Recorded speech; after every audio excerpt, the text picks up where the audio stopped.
share the broadcast and, like it and make comments. They help us even in my formulation of questions to my guests. Thank you. Aaron, pick it up. What's the state of the nation? All right, yeah. So just a slight correction there. Yes, I have been writing for the mass newspaper since I think 2020, and in 2021, I'm one of the people that opposed the Patriotic Front. I'm not a member of the Patriotic Front. I'm not a member of the UPND as a political party, but I try to look at what is happening in the country at the time and agree with what I can agree on and disagree with what I disagree on. And so in 2020, I started writing for the mass newspaper, and I think my articles were very, for lack of a better term, they're very cruel towards President Lungu and his administration. And I have to qualify this because right after that, in 2023, I had a good chat with President Lungu on his birthday, and we talked about all the things that I was writing, and some of the things that I heard from him firsthand was interesting. So, fast forward, I supported what was perceived as change in 2021. I thought that the Patriotic Front at the time was leading the country in a different direction. But I have to also say that some of the things that we learned of, some of the things that we supported, was also propaganda on the side of the United Party for National Development. So some of us fell into that. But objectively, I really felt that the country was going on the wrong trajectory, especially with what was happening with the cadres and the things like that. Now, fast forward, we ushered in the UPND in 2021, and I kept writing for the mass newspaper in Zambia. And within, you will be glad to hear this, Ambassador, that within 3 months of President Hakainde taking over office, I think if I'm not mistaken, it was 3 months. It took about 3 months to appoint cabinet, 2 to 3 months. And the first appointment he made was the Minister of Finance, Stumbeko Msokotwane. And I was the first person to appear on Diamond TV. I'm sure they have the archives that can show that, to say that President Hakainde's choice for the Minister of Finance was misplaced. At that time, I believed that Stumbeko Msokotwane was not the person that would bring the economy to where the Zambian people needed it to be. The economy that does not only look good on the books or on paper, but that actually has a trickle down effect to the people, changing people's lives. I honestly felt that that appointment was not correct. And I actually spoke against it on Diamond TV. And, fast forward, I can tell you that I think I've been vindicated. I think that if you look back 4 years since the United Party for National Aaron, Development, two things. Aaron, two things strike me. Before you come to the appointment of Honorable Msokotwane, who I'll give some remarks because I was the first one also to criticize his appointment. No, I wasn't the first one because I was still serving in diplomatic service. So you were the first one. But as soon as I came back in December, I came and criticized that. But there's something that you have stated, that your criticism was strong. It wasn't hostile. It was strong against President Edgar Lungu and against his rule. You criticized the governance. You criticized what you perceived was the corruption. How did you speak to him? How did you allow you to speak to him back again after he left office? Because that must be interesting. yeah, that is an interesting story to tell. In fact, I was very fortunate. Um, in November 2023, I had the opportunity to have an appointment with the former president, President Lungu. And he was very busy at the time. Remember, this was the time when the issue of Mao Sampo was going on, and President Lungu trying to come back into politics, active politics, and things like that. So we met at a certain location, and it was about 2 hours. This was on his birthday, and I found even my member of party, Mulega Kampala, at the house that brought a cake for him, and we sang happy birthday for him. And I sat down. about 30 minutes into the session, everybody was saying bye, and I thought, oh, excellent that you gave me a chance to view you and happy birthday. So he saw everyone and saying we need. So I ended up talking to President Lungu from that almost 20 to 23 hours until 2 in the morning. And I was actually catching the flight back to the United States 9 in the morning. So our conversation was very interesting. I'm sure you know that I wrote a lot of things about your leadership, sort of thing, administration, in the paper tabloid, and he said, he looked at me and he said, yes, I'm aware of that, and he said, but we have to put that now. We have a duty to say, things are not going well, what we can of the country now. And so I was astonished by, I was expecting to reprimand me, or probably take it very personal and say, well, I didn't appreciate what you were doing and blah, blah, blah. But none of that happened. He just basically said, I agree that there was huge disagreements between you and me and the way things were doing in the patriotic front, but that is water under the bridge. That is behind us. I think I have a duty now to look at the country. And he was right up to that point, because not only did I say that Tumbeko Msekotwane was not going to deliver the kind of economy that benefits all the Zambians when he was appointed, but 6 months, 9 months into the administration of President Hakainde Hichilema, again, I'd become one of the critics of this administration. I thought there were so many things that were going wrong. When you talk about the mining sector, when you talk about some of the decisions that the executive and the president was making. So at that point when I met him, of course, he had read about some of the things that I've been writing about the current administration. So I think that he looked at me and thought, well, this young man, he at least tries to tell the truth according to what he thinks. At least he tries to be objective. And I think that was the basis of our common ground. Yeah, my criticism Aaron, with the appointment by President Hakainde Hichilema of Honorable Dr. Stumbeko Msokotwane stems from history. There was Ngandu Magande in 2008 as our Minister of Finance, and he was hitting international headlines, and he didn't become a good friend of the IMF because he decided to implement windfall tax. This was a tax law that would require the mines to share in profits when the copper prices hit the roof. Remember, we saw the mines when the price was $2,000, $3,000. Now the price of copper was settling around $7,000, $8,000. These were super profit.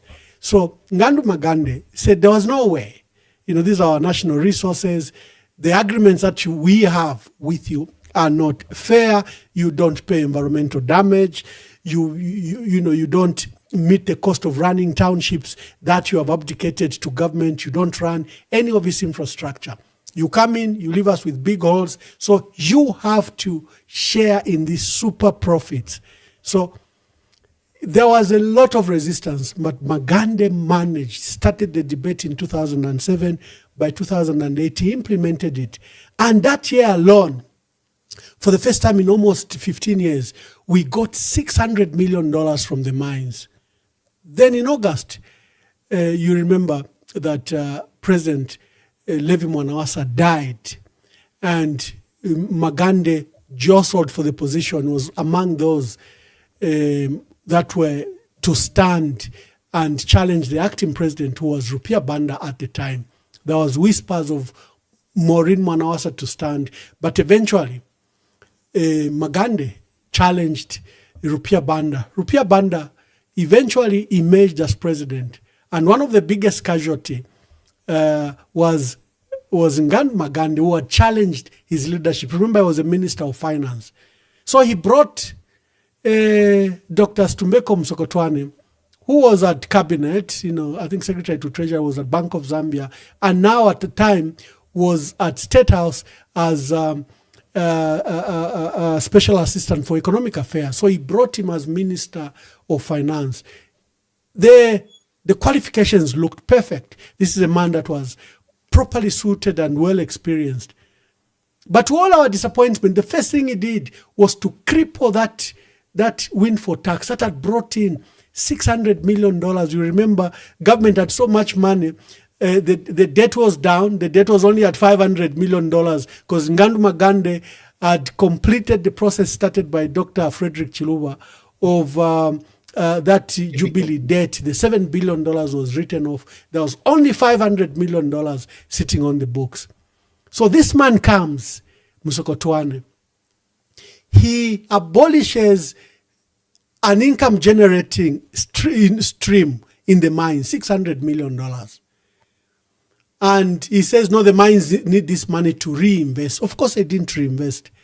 Then he goes on a borrowing spree from $500,000 that the country, $500 million, that the country had. He balloons the debt within 3 years to $3.8 million by the time he's leaving, the MMD are leaving office in 2011.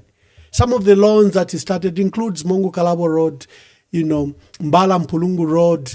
He had started other loans that he had accumulated from China. Many people forget that history.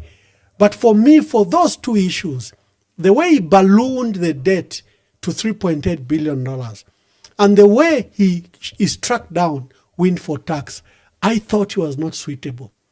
And true to his nature, when he became Minister of Finance in 2021, what suffered immediately was similar to the windfall tax. Because Aaron, you are the analyst here, you come and tell us. But the PF in 2019 introduced a non-deductible tax, mineral royalty tax, and it earned them $1 billion in 2020. Another $1 billion in 2021, going into 2022. Situmbeko abolished that. Again, a revenue stream earning you up to $1 billion. He abolished that. Gave them incentives. And the mining sector is not even our largest contributor to our GDP, despite it being the major exporter in our country. So for those two reasons, I objected to Tumbeko Musokotwane's appointment as Minister of Finance. I've always said he looks like he works for the mine houses. He looks like a candidate for mine houses, not for our country. I don't know what your reasons were. Yeah, so I have to say two things. Number one, I agree with you on the issue of windfall taxes. That was also part of the reason why I thought that Stumbeko Msekotwane will not deliver an economy that is going to be a trickle-down economy, where the Zambian people can wake up and say, things are so much better than 4 or 5 years ago. I doubted that very much. Now, the other reason was because I know his history, and of course, I know that, and the argument that some of the people who supported the UPND were giving is that, well, he worked under Nando Magande, he was an expert in the middle of finance, so he's suited to do this. But I looked at him as and his performance. The thing that I objected to was the issue of going to the so-called IMF and trying to use an IMF program to get out of debt and to work our economy. Nowhere has the IMF program worked. In fact, Zambians today can look back and say, they've been trying to do this IMF program since 2021. Where are we? It's the Zambians who can make that judgment. Now, I know that the UPND kept saying, oh, the IMF of the 1990s is different from the IMF of today. We have a homegrown program, that the IMF will support. I mean, all of this was nothing but justification.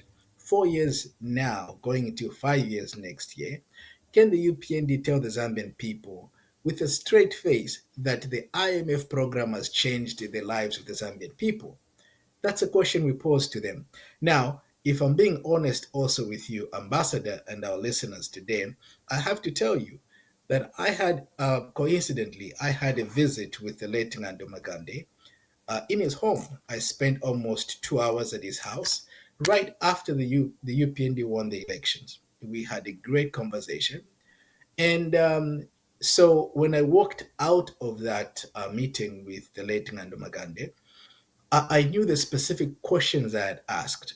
We even discussed not only the policies of the MMD when he worked with President Mwanawasa, but we even discussed individuals. And so I knew very well after walking out of that meeting with the late Nando Magande that I think the decision to appoint the current Minister of Finance, I don't think I was able to support that. But also, I have to say this, that when President Hakainde won the elections in August of 2021, my conclusion then, and even looking back now in retrospect, is that I don't think the president had assembled a team in advance. I don't think he was prepared. I don't even think he was ready to produce the cabinet that he has today. So, and you find this because even over these 4 years, there are certain ministers today who occupy office as ministers that if I was president, I would have let them go. I would have fired them by now. And the excuse that, oh, but these ministers are not performing. The president, is okay, but the president is the appointing authority. I don't think that he was prepared when he won the elections to put up a team, a formidable team that was able to deliver the economy that he had promised. Remember, he told the BBC right after the election that just wait and see the central bank governor that we're going to give you. Just wait and see the kind of appointments I'm going to make. And he brings back Danny Kaliaria. He brings back some people that, in fact, he thought were doing a bad job under the PF. So that was my opposition to that appointment. But the point I was trying to drive home is that I have tried over since the PF days, since the times of the Patriotic Front in government as an administration, and now I have tried to walk the line that I think I can make an objective analysis. I can draw my conclusion. I can share my opinion and be able to go to bed at night, knowing that this is the right thing according to the facts that I have. This is the right conclusions that I've reached. The problem, Ambassador, that we have in our country today, and it's on both sides, in the opposition, even and even in the ruling party, the problem we have is intellectual dishonesty. There are so many people, and it's unbelievable. There are so many people that cannot stand for anything. They cannot even say when something is wrong. Aaron, you've raised a very important issue, intellectual honesty. When I argue with my colleagues from the UPND on my socials, I always ask for some level of honesty. I said, look, if you condemned violence against UPND in PF, why are you allowing violence now? If President Hakainde Hichilema is involved in corruption, why are you not standing up to condemn that corruption? If President Hakainde Hichilema is involved in tribalism, you condemned tribalism under the PF, why are you tolerating it now? How come it is okay for the wrong things that were done by the PF to prevail, but the wrongs that are being done by President Hakainde Hichilema cannot prevail because you are saying, besides, I don't understand even very educated people, to hold that posture. I thought facts and truth are immutable. A wrong remains a wrong, whether it has been done by Edgar Lungu or by Hakainde Hichilema. A wrong must be called out. And I'm glad that you are one of the few people, you, Sishua, and a few others, that have stood very steadfast. You condemned the wrong under President Edgar Lungu, and you have not shied away from condemning the wrongs that have occurred in this government. Was that difficult for you? Ambassador, what I wanted to say as I was trying to interrupt you is that the problem is that if you're going to rely on the so-called educated people, you're going to be disappointed. You die a very sad man. There's a good friend of mine and a sort of a mentor to me who is an opposition figure, respected opposition figure in Uganda. He's in prison now, Dr. Kiza Besigye. Dr. Kiza Besigye said something to me that was very profound about the so called elite, the so called educated, the so called intellectuals. He said the problem is that these are the worst in our society because they have a lifestyle to sustain. That is the problem. And let me give you an example here.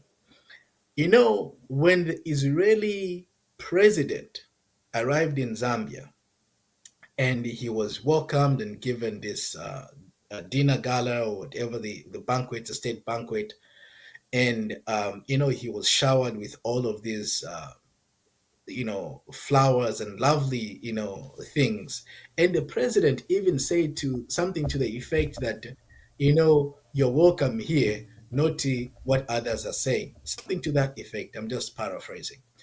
When I looked at the reaction of some of the so-called educated, some of the so-called intellectuals at that, it was very disappointing. I'll tell you for two reasons. Number one, since the war has been going on in Gaza over 2 years, and you look at over 60,000, if not 70,000 people, women and mostly children, killed in Gaza, the Zambian government, through the Foreign Affairs Ministry, we abstained from a humanitarian pause in the United Nations General Assembly. That I could not even keep quiet myself. I had to write about that. It was wrong. It was unjustified. It doesn't matter who is involved in that war. But to actually block humanitarian aid to Gaza, to go to the aid of these people who have been killed, was inhuman. It was inexcusable. And then to go ahead and open the Israeli embassy in Zambia at the height of the so-called genocide. The whole world says this is a genocide going on, but yet we go ahead and do that. I think it was misplaced. And then thirdly, when I saw the Israeli president come into the country, I wrote an article about that, and I was very critical of the timing of this visit. And it was even published in Iran on Press TV. And then I saw some of the so called intellectuals, and one of them in particular, whom I may not mention, who was very close to President Lungu, ECL. By the way, before ECL died, he spoke against what was happening in Gaza. He wrote about that and spoke he actually was sympathetic towards the Palestinian people in that write up. But one of the so called intellectuals who was very close to President Lungu all of a sudden wrote this article and speaking all sorts of praises about Israel at a time such as this and what was going on in Gaza. For me, I looked at that. I did not even finish reading that article. I looked at that as intellectual dishonesty because the facts do not support that. So we have a problem when it comes to that. Now, I'm not saying that I am perfect and everything I write is very factual and it's awesome. I'm this person that's putting myself on a pedestal. No. But what I'm saying is that there should be a bare minimum when it comes to honesty in our conversations with our facts, and especially when it comes to do with things pertaining to our country. Now, even yourself, Ambassador, I do know that a lot of people think you're a culprit of propaganda and that you always said that favors the people. There's enough room for all of us to sit down and take stock and look at ourselves and how we about the issues pertaining to our country. Yes, it is wrong. Wrong is wrong, no matter who does it. That is what Malcolm X once said. Now, I also want to give another example, quick example here, Ambassador, before we come in. During the Patriotic Front, when the police, unfortunately, opened fire on the crowd and Sama died on that fateful day, I could not keep quiet. I wrote about that in the mass newspaper and I condemned the police actions. Today we are told, we've heard rumors that there are people who have died at the hands of the police in Mufue, over the gold rush or things like that. But I don't see any reasonable, well-meaning people say anything about that. It is very heartbreaking and it is disappointing. Yeah, we are discussing the state of the country, and I'm being helped by Aaron Ngambi, a geopolitical analyst based here in the United States, in Texas. He's in Dallas. He appeared on BBC just last week, and he gave a good perspective. And BBC gave him a lot of time if you watched that debate. And we are discussing the constitutional making process. But first of all, we've been discussing the state of the nation. What has been your disappointment since you supported the UPND? And President Hakainde Hichilema appeared to have given a set of solutions to the crisis that our country faces. And like I was saying on Msokotwane, he has again accumulated a huge debt, ballooning it from how he found it. He found the debt at $11.9 billion. It's now in excess of $15.4 billion. So meaning he has accumulated almost another $4 billion in a period of 4 years. He has ballooned the local debt from 178 billion kwacha at the time. Is now sitting at over 232 billion. On my program, I was even questioning the so-called foreign reserves that we should celebrate, where they've announced that they've accumulated the foreign reserves to $5.2 billion. And they say the PF left them at $1.1 billion. Of course, the PF didn't leave them at $1.1 billion. They left them at $3 billion. Because remember, there was that wind for payment to all nations of $1.4 billion that was given to all nations because of the COVID crisis. So any IMF member got that. And it came in August. And so the PF left foreign reserve at $3 billion. These guys are claiming that is $5.2 billion. Before you answer that, let me just give you a perspective of how President Hichilema views his work. I think I must have his video, how he views the work he has done. He beats his chest that he has succeeded, but we don't seem to. Let me just give me a moment. I find that video, so then I invite you to speak just briefly as I look for the video. So we urge our citizens that they remain calm. We can see light at the end of the tunnel, and that tunnel is now becoming shorter by the day. As we speak, we now have unprecedented rains in the last maybe 2 decades. And with those rains, yesterday Cabinet was informed that load shedding is likely to begin to diminish by June 2025. This is because the major water catchment areas of northwestern province into the Barotse, plains, and now also the Kafue, flood plains. Water takes 3 months journey to move from Kaleni Hills, from Chavuma, into Victoria Falls, into Kariba. 3 solid months.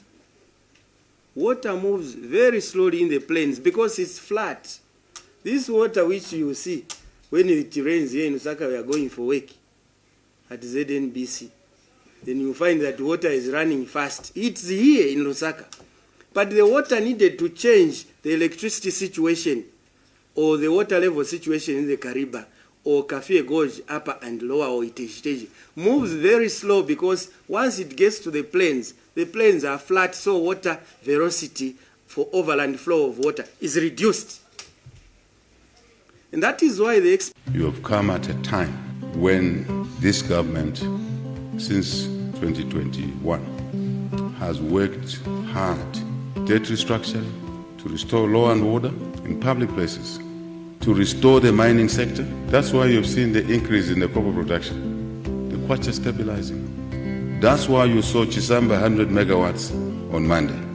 You've come at a time when the pump prices are going down because of the reforms in the energy sector. You've come at a time post the drought because of the push we're making for agricultural production. You have the largest maize production since independence.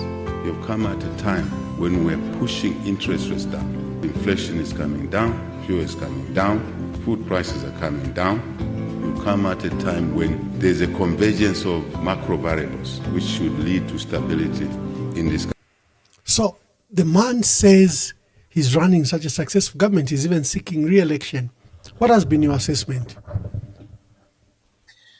All right. You see, like I said, I supported President Hakainde Hichilema in 2021.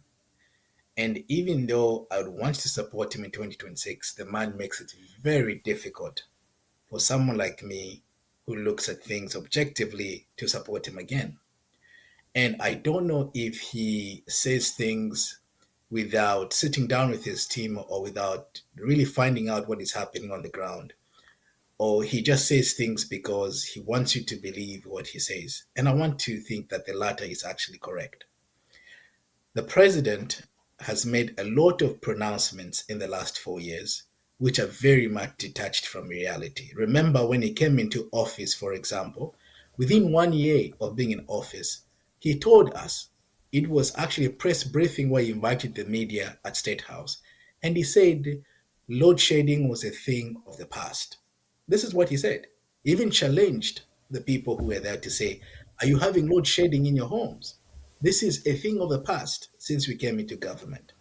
This came from the president's mouth. This is a clip that you can find if you go looking for it. Okay?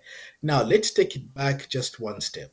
The president in the opposition was not so much worried about the levels of water in the Kariba Dam. He said to us that if Dubai is a desert, if places like Saudi Arabia being a desert can actually blossom and be what it is today, why can't we do that to Zambia? And he was speaking to this issue in the context of load shedding and power outages during the Patriotic Front reign. So when you have the commander-in-chief, when you have the man at the helm of government, make these pronouncements, and the pronouncements are so detached from reality, but they do not hold what he says over a period of time, it becomes very problematic for someone like me, who's supposed to think with my head, who's supposed to be, by all means, logical and assess the facts. Today, there is load shedding, and Cornelius Mwetwa, the Minister of Information and the Chief Government spokesperson, in that clip that you played, said that load shedding will be a thing of the past in June of 2025. Who tells Cornelius Mwetwa that I can believe him today? When so many things has been said about load shedding and it has not happened in the last 4 years. What makes him, think that the Zambian people will sit back and say, yes, let's wait for June 2025, things will be better? Because the president promised this even before he came in office. 1 year after being in office, he actually challenged people the load shedding had ended. But here we are today. I'm told, Ambassador, by the way, some people might think this one lives in America, he doesn't know what is going on. I have been in the country 3 times this year, 2020. I am in Zambia. I gather facts. I get analysis. I drive. I live I go to the markets and listen to what the people are saying. And even the so-called elite, people that don't live in the compounds, there are many people that have complained to me. They have in Lusaka 2 hours, 3 hours of power a day, 4 years on since the UPND took over government. So when I hear these statements, I don't know if I should laugh or I don't take such pronouncements from seriously. Now, I wanted to say this also.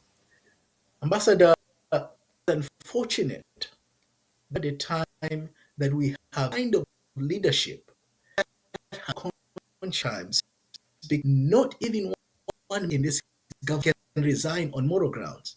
Not one. You look at the MMD era, you look at Dr. Ludwig Sondashi as Minister of Justice and Levi Mwanawasa as Vice President. resigning from cabinet in 1993. Where are that crop of leaders today? You don't see them. So they can say all sorts of things and want you to believe that, and things don't come to pass, and there's no accountability. That's the unfortunate part. Secondly, law and order. The president spoke to law and order. I have to say this, that I think on the score of law and order, the general feeling among the Zambian people is that I think the president has done well in terms of crowd management and in terms of not harassing people like we used to see with cadres and things like that. Even though that is now debatable because there's been issues of cadreism coming up from the UPND. So I can give him that. Secondly, the president pointed out the issue of the mining sector doing very well. The mining sector is not doing well for the ordinary Zambian people. Why are we not seeing people happy with what is going on in the mines? Because the mining sector is doing very well for the so-called investors. The people that have brought in the capital, the money, are reaping the fruits of what they've put in, maybe even more than what they should be getting. Okay. Now, when the opposition speaks to this issue in terms of the government giving the investors tax holidays in the mining sector, the UPND has over and over again refused that claim. They have said this is not true, this is propaganda, but yet, if the mining sector is doing so well, why don't we have windfall taxes like Levi Mwanawasa and Ngandu Magandi? If the mining sector is doing so well, why are we not seeing the trickle-down effect on the copper belt? Unfortunately, the president himself was almost stoned by the residents of Chingola, which act I condemned myself. But this is a point that I'm trying to make. So I like to be very realistic with the facts. We talk about fuel. I was very sad to see a person who is a supporter and an apologist, or maybe even a member of the UPND, appear on KBN TV and speaking to, I think, Pastor Kennedy, who's the owner of KBN TV. And the guy had the guts to say, I'm challenging you to show me where President Hakainde said that he was going to reduce the price of fuel to 12 kwacha from 17 kwacha of the Patriotic Front. He said this publicly. And I said to myself, and Pastor Kennedy was trying to explain that, yes, he actually did promise this during the 2021 elections because he said that the PF had middlemen that were cutting deals, hence the fuel prices were up. So when he comes in, you remove the middleman. And the man says, no. This is the problem with you people. You don't quote things in context. You too much propaganda. Why did the president say that? It's on record. We have screenshots from social media where the president said that himself leading up to the 2021 elections. So to see people be so dishonest about national dialogue, to be so dishonest about facts is unfortunate. It is not good. Speaking of inflation, the president touched on inflation as well. Remember when the UPND came into power, inflation was double digits. And then at one time, they brought it down to, I think, 9%, single digit. And that was the strong. Aaron, just to support you, I saw that interview, Kenneth Mambwe, with a lawyer called McQueen Zaza, who speaks for the UPND on the issue we'll be going to, which is Bill 7. And he challenged Pastor Kennedy Mambwe that President Hakainde Hichilema did not promise that he would reduce the price of fuel, to 12 kwacha, did not promise that he would bring the price of millimil to 50 kwacha. Now, that was ridiculous. It was embarrassing to watch McQueen Zaza say those things because the videos are there, the tweets are there, the Facebook postings are there, and that is why people say the president is a liar, because he promises things, people heard them, and we keep on repeating them. The allegations that he promised those things in 2016 again was another lie by McQueen Zaza. And I saw Kennedy just give up because you cannot allow someone to argue with the truth, so you let them look the fool they are. So I just thought I could support you on that. Let's go to Bill 7. The president promised a durable, credible constitution. It was one of his 10 points plan. Many lawyers, including John Sango, have stated that there's nothing wrong with the current constitution because it was a product of bipartisan, both the UPND and PF supported it, and it brought progressive provisions such as the election date, the running mate, guaranteeing that the vice president can't just be fired willy-nilly, as we saw. Mwanawasa had 3-4 vice presidents, Kavindele, Nevas Mumba, Lupando Mwape, and Rupia Banda. He had 4 vice presidents. That is part of the instability. So we provided for a running mate, and that the president couldn't fire the running mate, maybe only through impeachment. There are various clauses that are progressive, such as the creation of the Constitutional Court in this current constitution. But the UPND promised a new constitution. Well, they didn't attend to it until early this year, in March, when we saw the president announce in Kasama on 8th March, when there was Women's Day, that the draft constitution was ready and it was going to empower women. He then flew to Mongu on Youth Day, because those days follow one another. They are just a week apart. And again, he promised that the draft constitution was ready, and the youths would benefit from its new provisions that was enacting. That started the crisis. Constitutional making in Zambia is very, very clear. From 1963 up to, I think, Mwanawasa, we've always used the Inquiries Act. A Constitutional Review Commission is set up. It goes out to gather the details, does a draft constitution. There is an elaborate process that is done. For both Mwanawasa and Edgar Lungu, they even did something beyond, where they allowed adoption processes to be done, not just by Parliament. Adoption was being done by another body, as we saw under Bill 10, where they proposed another body would adopt the provisions of the Constitution, and Parliament would merely enact without necessarily changing anything. This man just came up with a draft constitution from anywhere, from nowhere, and now we are seeing it's about to become law. Speak to Bill 7. Your thoughts about it? Before I speak to Bill 7, Ambassador, I want to mention that in this quest for national dialogue and intellectual discussions, I think that it is important for us to be as honest as we can be. Some people that I don't consider to be might respond to. There is an African-American educator and scholar, he's late now, John Henry Clark. He used to say that I only debate my equals, the rest I teach. Okay? So it is exactly, for example, that you're saying in that interview with Pastor Kennedy. I mean, that chap, I cannot even debate him. I'd rather debate people that are really striving for truth, for honesty in the intellectual discourse that we are having. That discussion I can have, that debate I can have.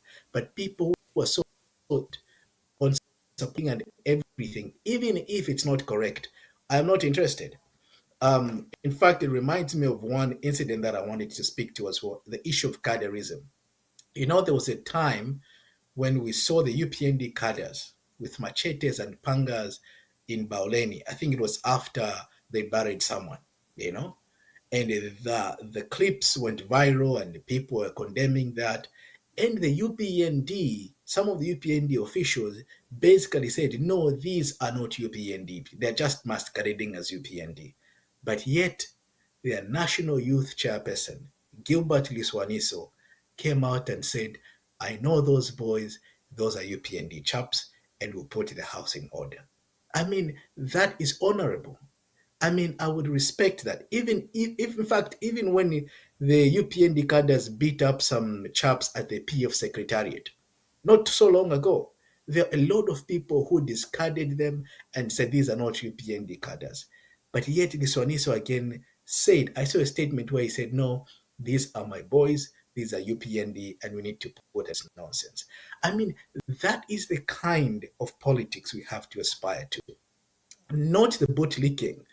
The problem is the so-called the intellectuals, the educated, the elite, who have to take their children to school, who have to feed from the crumbs of the powers that be. These are the most useless people in our society because they have a status to maintain. Therefore, they switch today, they are PF, then they become UPND, and they just go wherever the bread is, as long as they can feed their stomachs. Those, I think, have no place in our society. We need to be serious about national dialogue. And this leads me to Bill 7. The same discussions that we're having around Bill 7 should be honest. When we disagree on facts as they are, not because I'm PF, I'm UPND, and so we just disagree. Ambassador, I want to agree with you on this specific fact that it came as a shock to some of us, including myself, when I heard the president in Kasama in March say that the Zambian people have agreed to amend the constitution. I was shocked. In fact, I wrote an article about that in the Mail and Guardian of South Africa. And I even said the title was, No, Mr. President, Zambians have not agreed to amend the constitution. There was no consultation before that. The president wanted to do this for himself, for the UPND, and for his administration. No doubt about that. So he made two public announcements, which came from the blue, that this process everyone has agreed to and is supposed to take off. Unfortunately, that was not the fact. And in fact, I guess we can say fortunately, when this issue came up before the Constitutional Court, what did the Constitutional Court say in the Munia Zulu and Celestina Mkandere case? The Constitutional Court said there was no wide consultation. Who did you consult? Who did you ask? It actually proved the article that I wrote saying that no Zambian has agreed to amend the constitution. Who did you ask? But yet we have chaps who have to support anything for the sake of supporting it, that they will say anything. For me, I think that Bill 7, I even spoke about this when I was in the country, should have been withdrawn right after what the Constitutional Court ruled. Should have been withdrawn. And this was the recommendation by the courts, that the process has to be initiated, a whole new process to be initiated where there is wide consultation. The Zambian people should have been given the voice to come up with even the content of Bill 7. But it seems that the administration, the government, the executive created this bill from wherever they got it from and wanted to impose it on the Zambian people. Something also to remember, Ambassador, here, very important, is that even though the president initiated and wanted this bill to start going, the president was reprimanded by the Constitutional Court. He deferred the bill, so-called deferred the bill, and created the technical committee. And even with that technical committee, there are lots of questions around that. But anyway, the technical committee was put in place. And this technical committee tells us that they went around and got submissions, 11,860 submissions countrywide, and some of them virtually. Who submitted these submissions? Where did they come from? No statistics whatsoever like that. And not only that, but even the submissions of the technical committee is not what is brought before Parliament today. And again, Cornelius Mwetwa and the people in government are using an excuse of standing orders in Parliament instead of just having withdrawn a Bill 7, start the process again, come up with a technical committee with a legal framework that backs that with an act of Parliament. And then that technical committee can go around and do the work and submit the report to the president. So for me, I think that Bill 7, in fact, even before we go to the content of it, just the process itself, I'm with the Constitutional Court. The process was flawed. Hence, the question is, if the process of coming up with this bill was flawed, how do you arrive at a bill that is acceptable? That is a big question. Thank you very much. To our dear listeners, we will be opening phone lines. We are hosting Aaron Ngambi, a geopolitical consultant based here in the United States. He's in Dallas, Texas, and is giving us insights of the state of our nation and the issue of Bill 7. Reports from Parliament indicate that the committee, the select committee that was chosen, headed by Gary Nkombo, to process and prepare this report for this bill for second reading by Friday, has completed its work. They just held some sittings over the weekend, and I think it was just academic because they appear to have finished their work, and you will have second reading of Bill 7 on Friday. It appears it is faithful that this poorly constructed issue, unconstitutional process, will birth a new constitution. What are your thoughts about that? What can be done? I have a lot of misgivings about that. I'm not happy about that fate. And I think that if the Zambian people can remind this government that the constitution belongs to the people, that the people have the right to amend the constitution, I think that we'll be doing justice to ourselves. The problem we have now is that there's a lot of people who feel timid to speak out, and a lot of people who very much not really timid, but they're very much uninterested because of how the UPND has gone about the process. And they think the Aaron, UPND you come and answer that question. Let's just take a few questions from our callers.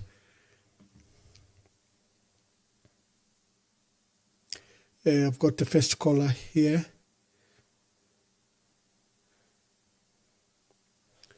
Hello, caller. Please tell us your name and where you are calling us from. Yo nabo mbabalishan mukwai.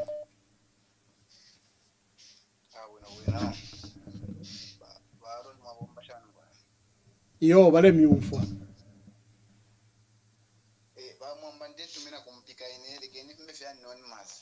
Mkwai.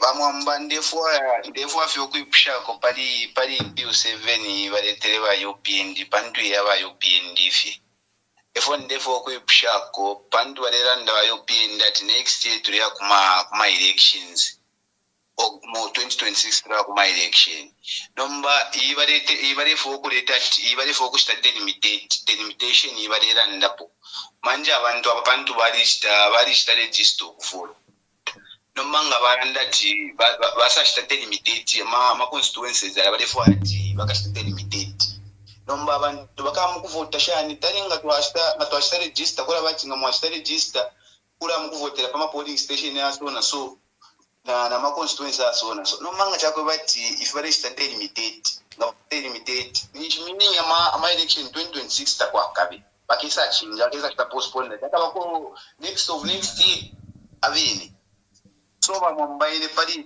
tekona shirafu kuipusha bwino shishiba bwino shishibe ifipali finarondo langa chakwe bati ama election next year kwa sawa ngachakwe bati bashita delimitate ya Bill nga yapita mu parliament.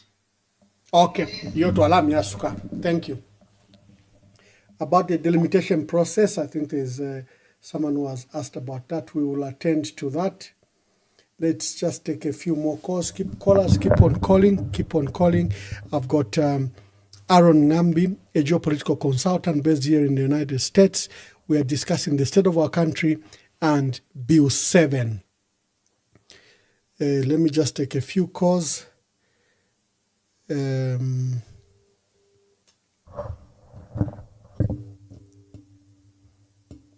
Share the broadcast.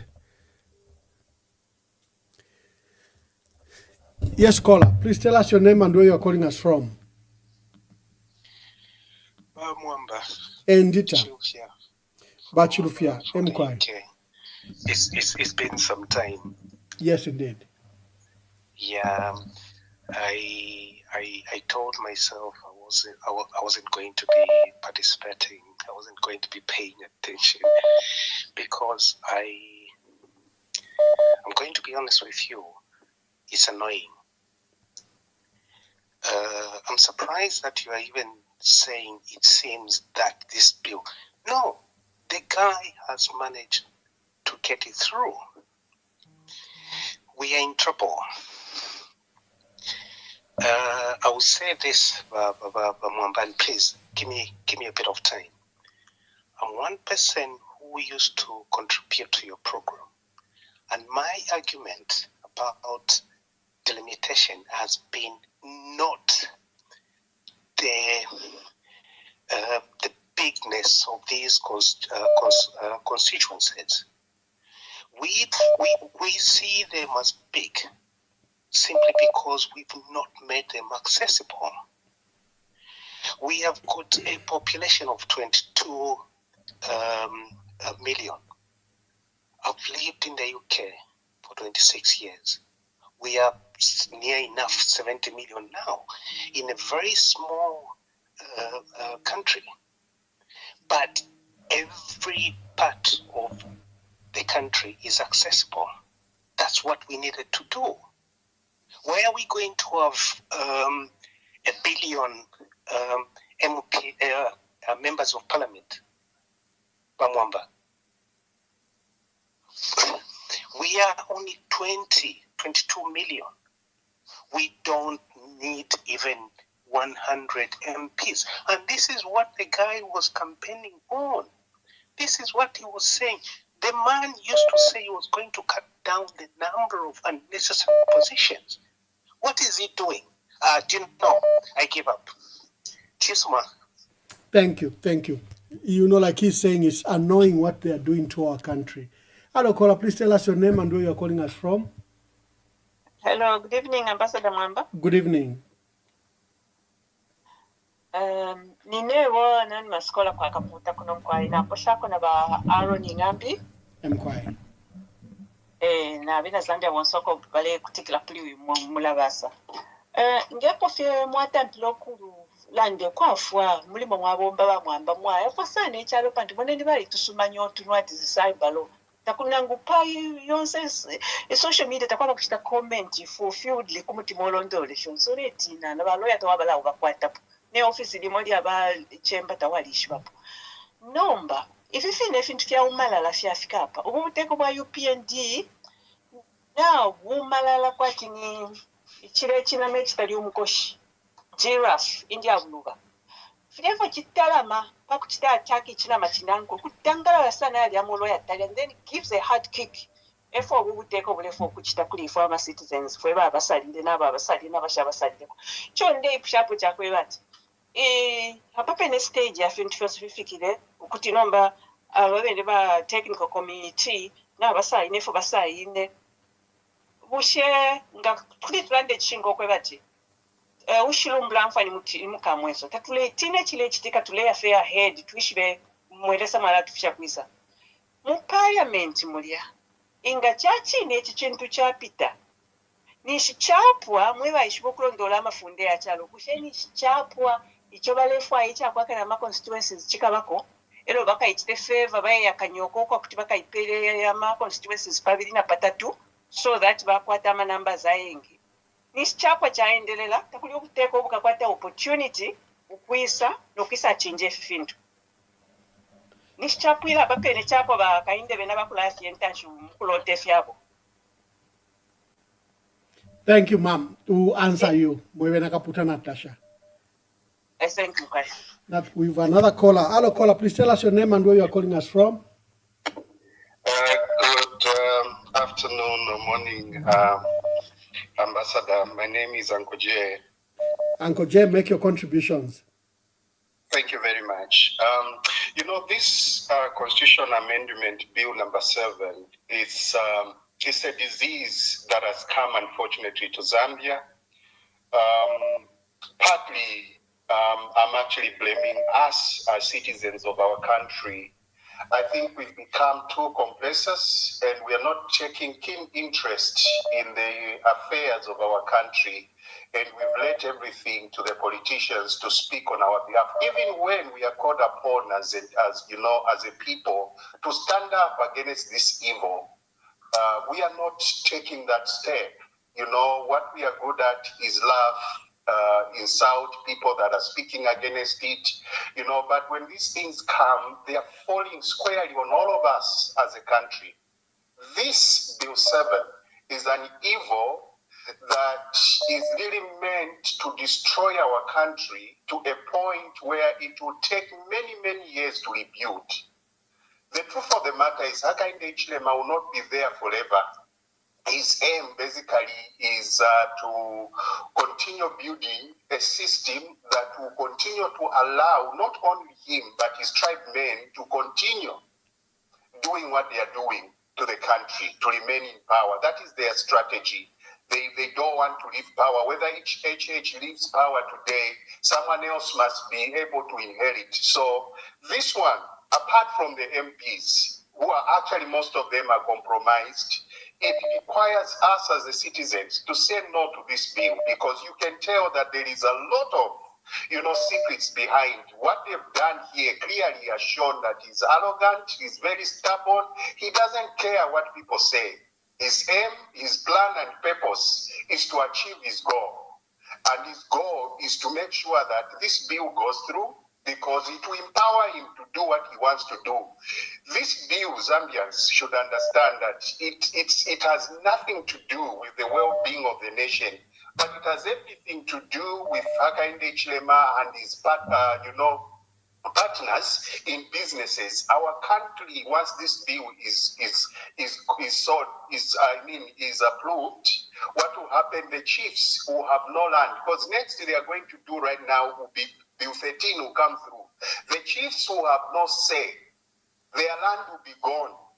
This land, they've mapped it out for minerals. And the moment this bill goes, you will bring in Bill 13 because you have numbers and nothing will stop him. So Zambians, we have ourselves to blame.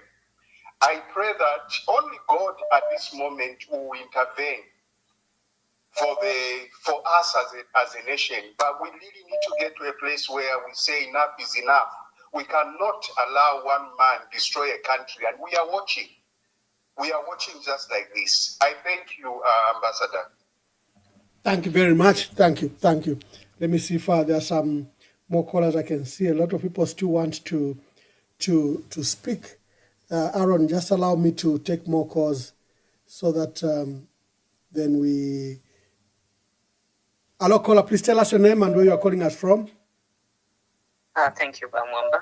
Sinyangwe Danny on the line. Yes, Sinyangwe. Bamwamba, you know what?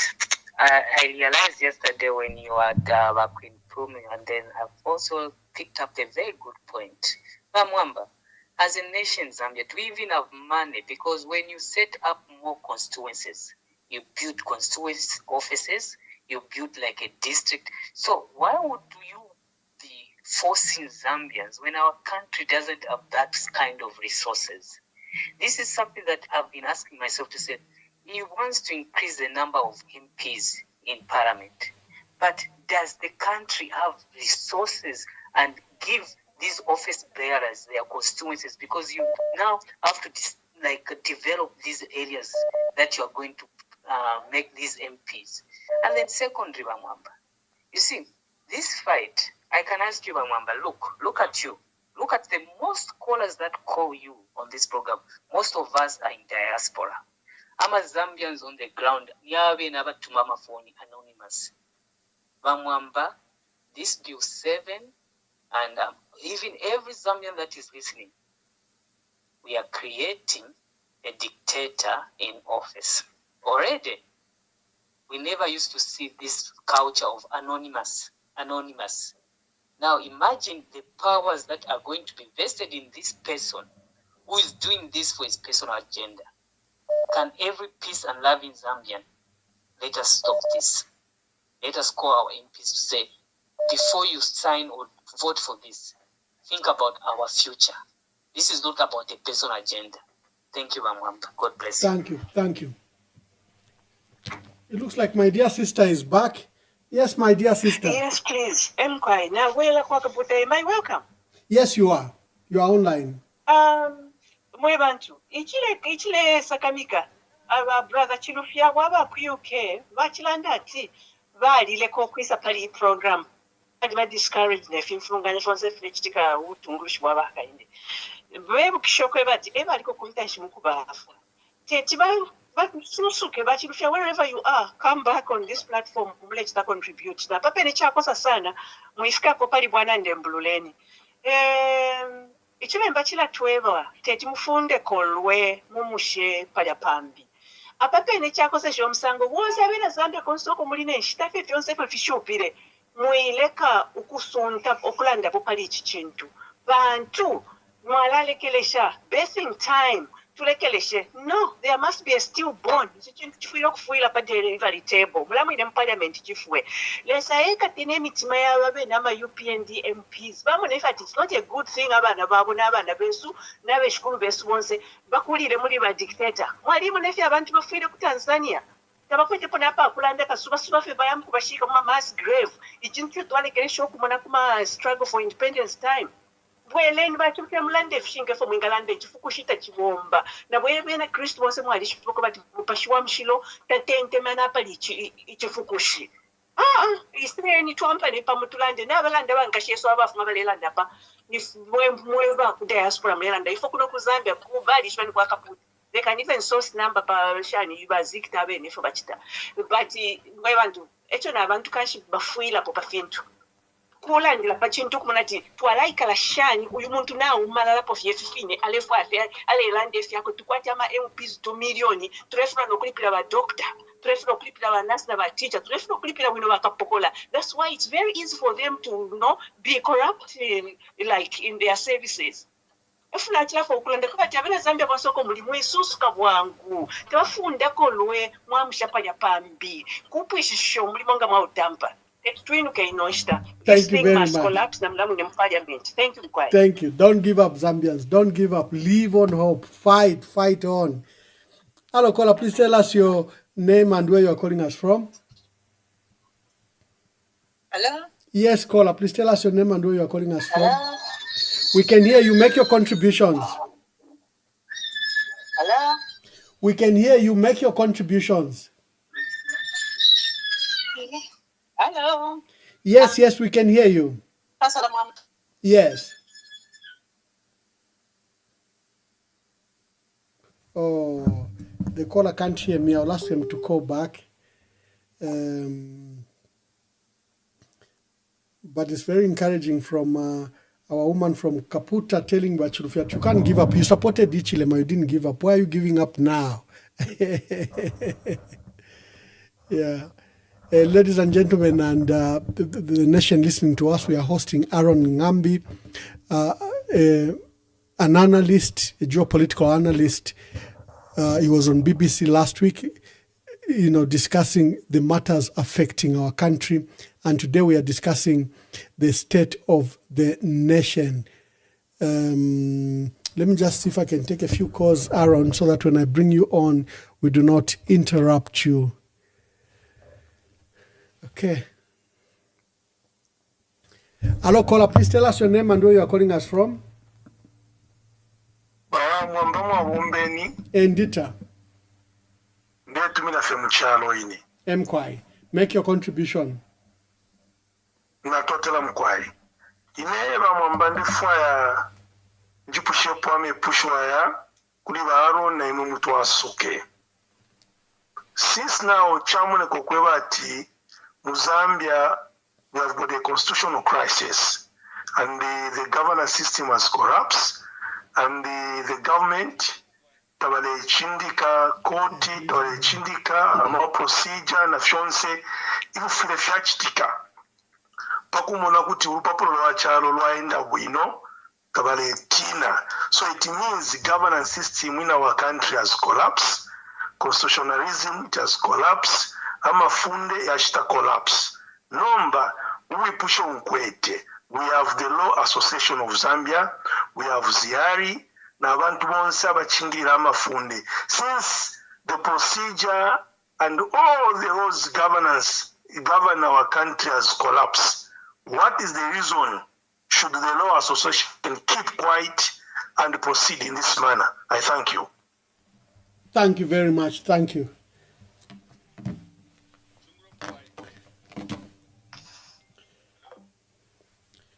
Hello, caller. Please tell us your name and where you're calling us from. I'm on? Yes. Oh, yes. Bamwamba, your colleague here. Let me reduce the volume here so that I get the feedback. Yes, volume down. Okay, cool. Bamwamba, I know the heartfelt expression of the last caller. He is saying the governance has collapsed. The system has collapsed. No, the problem is we have an unruly person running the country. Nothing has collapsed. Bakateka tabumfua. These are my words, they are not your words. Bakateka tabumfua. And that's why people are feeling that the system has collapsed. And a question to my brother there, my young brother there. I got scared. He looks like Bowman Lusambo. When he came, I said, my God, Bowman. you know? No, that was Aaron Ngambi. He looks like Bowman. I can't believe it. Hey, will you move to you? No, it's a blue suit. He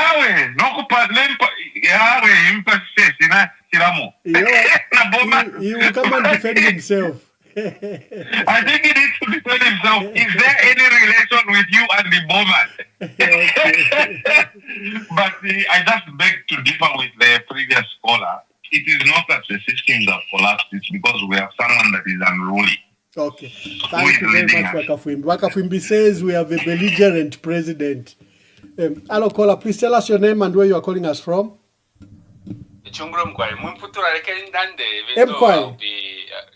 No, tatuputula pano. There was just another caller. Okay, thank you. So, your name and where you are calling us from. I'll remain anonymous. Thank you. Thank you. Okay, thank you. So, what you talk what kind of Zambia? Turakuza sana instamkutarikishanya kozi ngatwarorosha hii ne bill 7. It's not like if it mo fyonse fivi muri kisuma muri bill 7 because example ningamepera next year turya kuma elections and then itakwata settle down paparia shidia article 52.6. That one whether we like it or not ikatupero bwafya ngata tubomberepo. So that's why nangu ningampira kwa imbi example we 12 years now tatwata sort out issue ya road shading. Tutarikishanya fie. I'm a problem to area. We need certain at a certain point. We just need to sit down and see the way forward. What is better for our country? Because stage 3 tarikishanya fie. This bill 7 is just okay. You can't just say no. But Mama of America very much funding it $2 billion in some country. But America never monatu you muntu swabo manangwe. Nomba mwema citizen mwala mutaruka shani. Cause mufire fira ilanga no kuilanga kumanati no. Kuri we atanshure. Ama mainzi at least yari bombera po fira chinja. So not to spend instead that mukutari kishanya. Let's find a solution. Because nangu tuingala ndati no your example achara ndati no if you are Ofimbi, if you are Kwatama MP, no, like the example I wanted to give about UK, that no, we don't need more MPs. No, it just depends because Zambia is on its own. The way Panga system to develop Zambia is different from the UK. UK spent a lot of time to build their own roads and stuff like that. It can't happen overnight. Thank you, my brother. Thank you very much. Thank you. Hello, caller. Please tell us your name and where you are calling us from. Hi, Ambassador. This is Queen Pumi. How are you today? My co-host, you are missing today. I've got Aaron Ngambi, an analyst from Texas.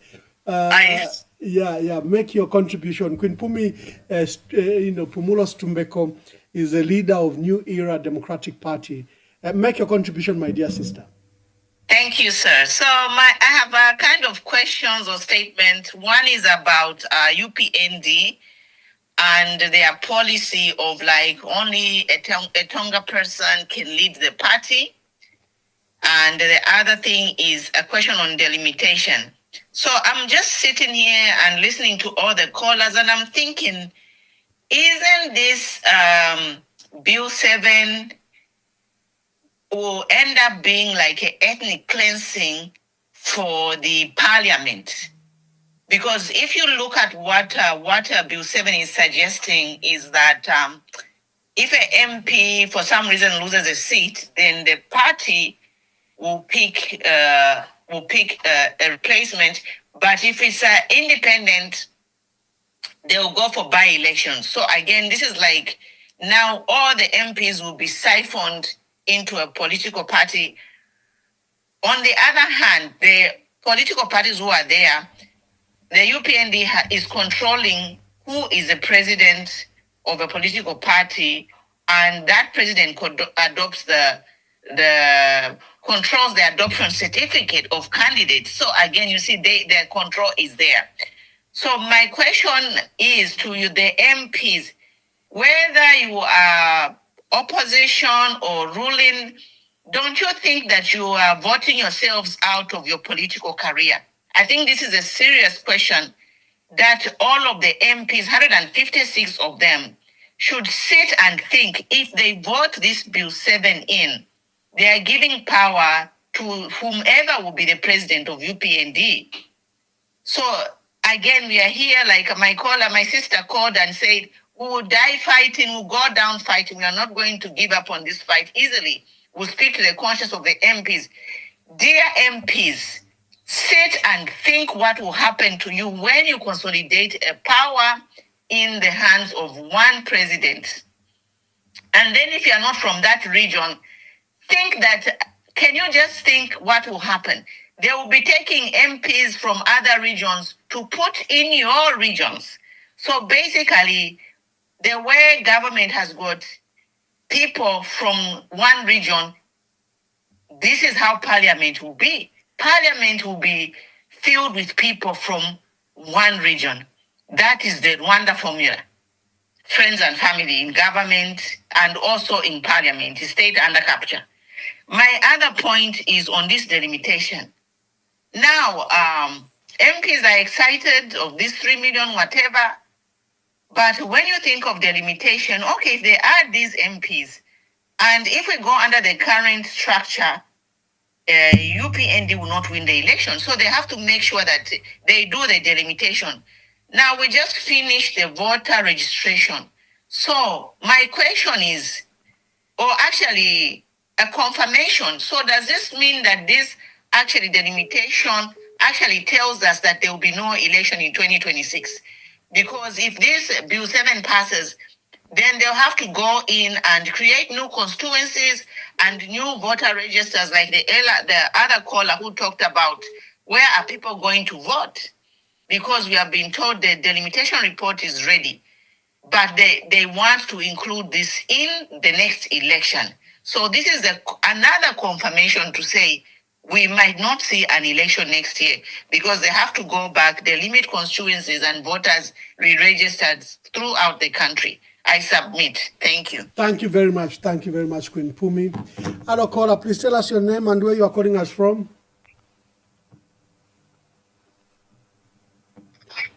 Hello, caller. Please tell us your name and where you are calling us from. Hello? Hello? Yes, caller. Please tell us your name and where you are calling us from. Yeah, good evening, Ambassador Mama. My name is Anik Matip. Good evening. And I'm calling you from Lusaka, Zambia. Thank you. Mine is more of a comment as well as a question because, you know, Zambia is slowly degenerating into a one-party state. This usually happens when power concentrates on one leader or a small group, leading to the suppression of civil liberties, and the political opponents are equally suppressed. It's like we Zambians are dead while living because we are living in fear. Citizens are experiencing intimidation. as well as human rights abuses. You mean in all what is happening, what is going on, the Bill 7 being pushed down our throats, no one has the heart for the Zambians in the UPND to deliver us through dialogue with their leader. Honestly, I think we still have credible men and women in the UPND, some more Christian than I myself, more Christian.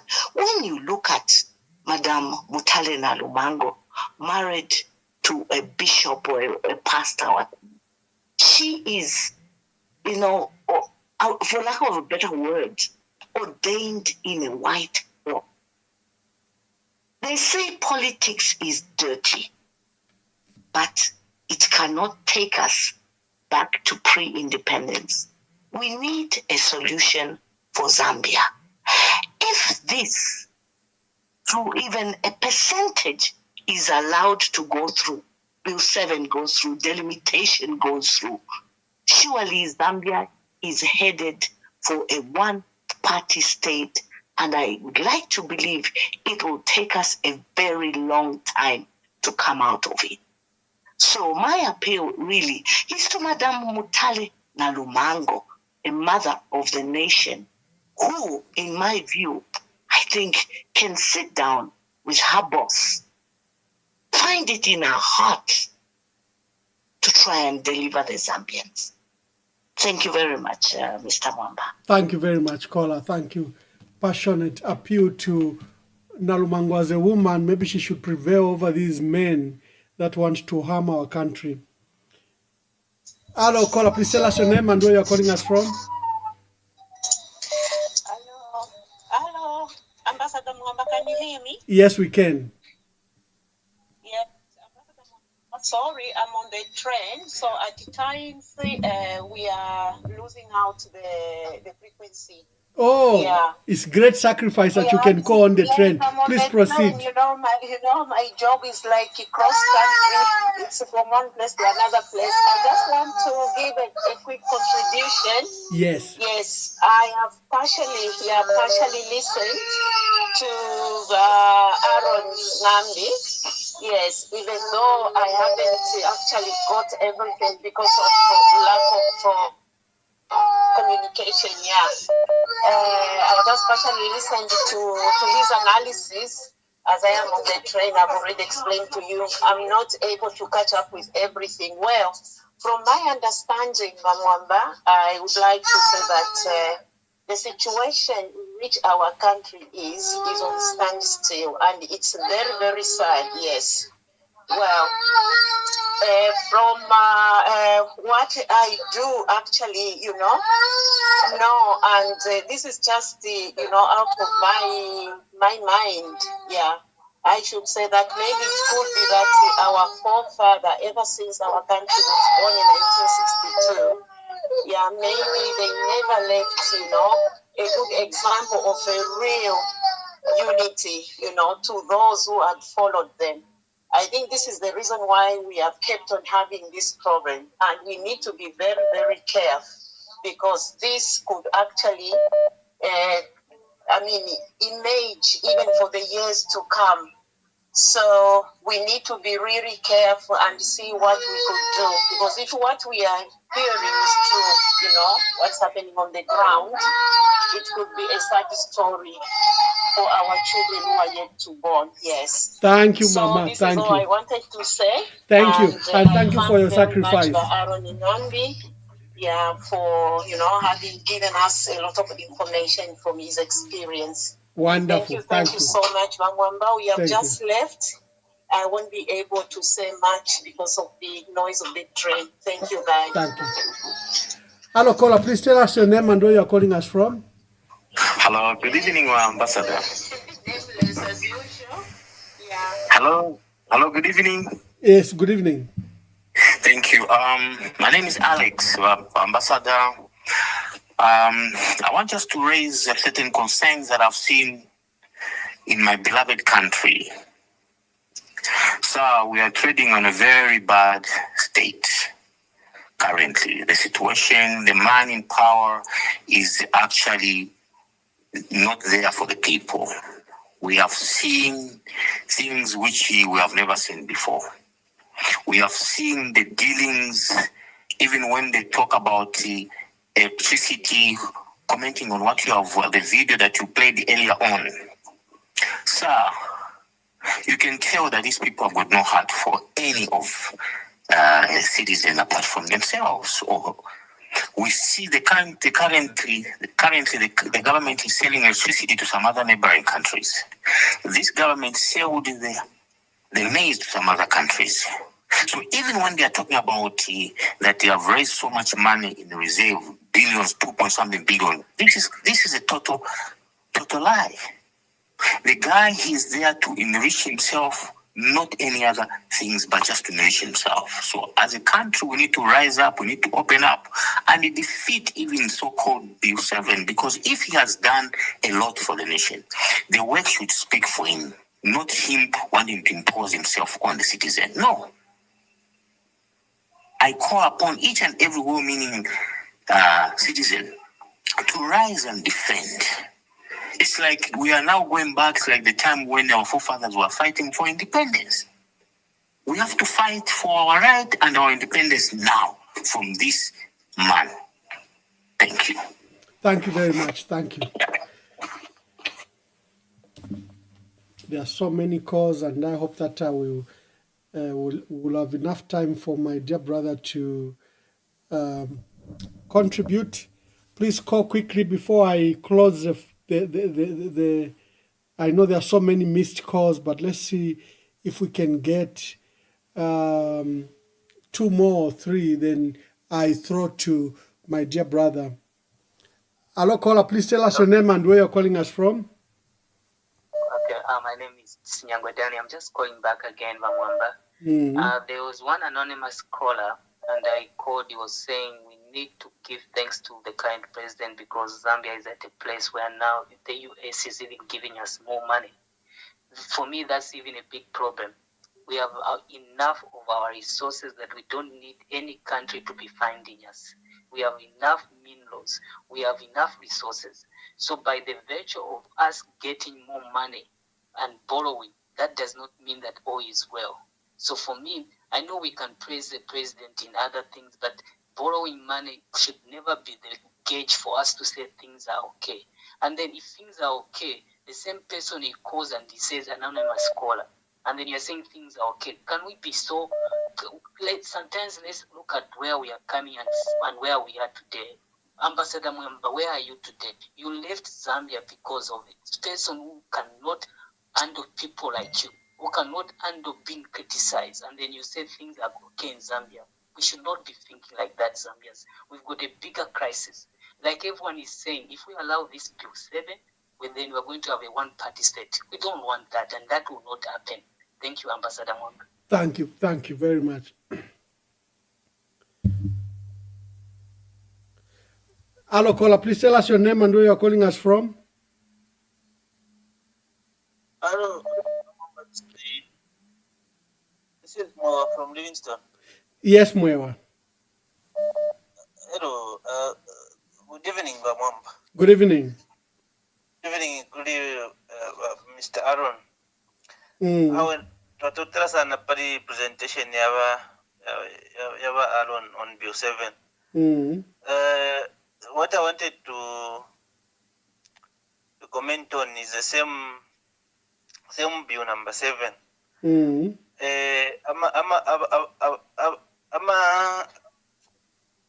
Ama Zambians na bakana ila Bill 7, and ama Zambians ukana bakene. Ama representatives, for example, by Oasis Forum, that composition about Oasis Forum, like for example, ama Catholic bishops, they represent all the Catholic members in Zambia. Kama muna baro Association of Zambia, they represent ama lawyers, won't say Zambia. So these are some of the organizations. I have got the following yabantu. I reku State House to go and table the Bill 7, but na bakana. And then what we should know is that wa umine abali 4 ambire na umo. So for Zambians that we should cover Bill 7 in Gayapita. Actually I feel for people like you, Mr. Mwamba, who is in exile for just loving your country. You have found yourself in exile. And now there you are in exile. We are under 2016 constitution.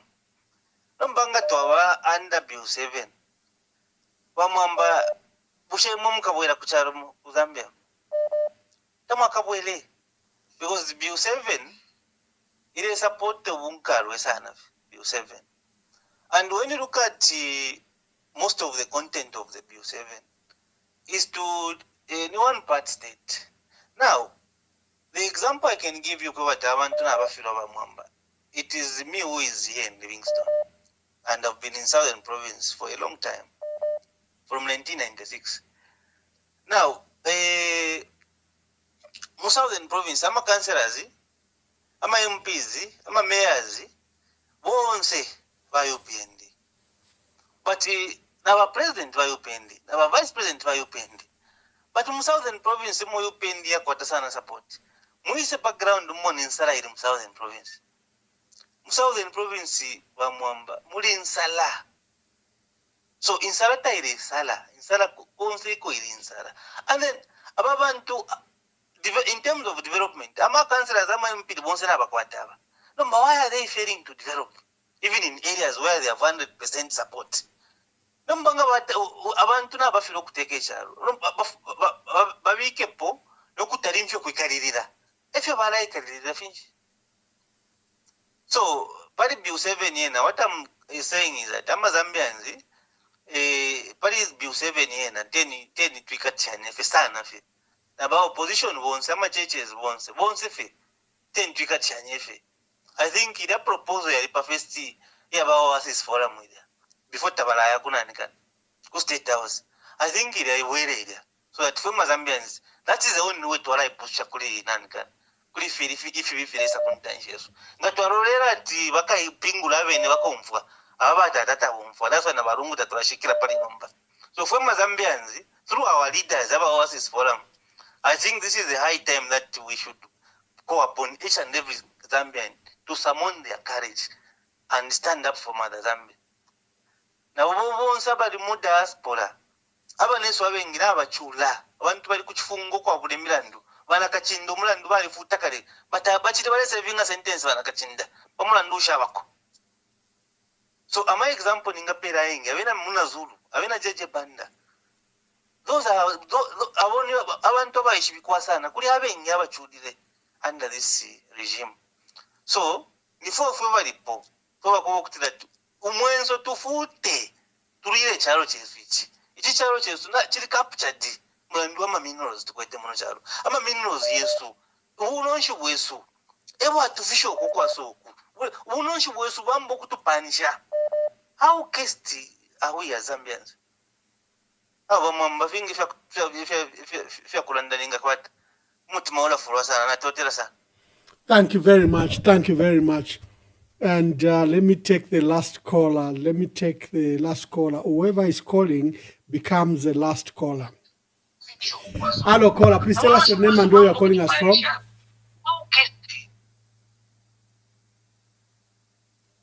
Hello, caller. Please tell us your name and where you are calling us from.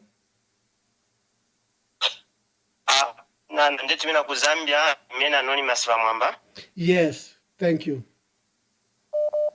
Ya nami posha na ba Aaron Ngambi. Ndinkwata question, ma question zabiri, mwasuka na ngwisheri onze. Ushe mu parliament ba Mwamba na ba Aaron. Mwali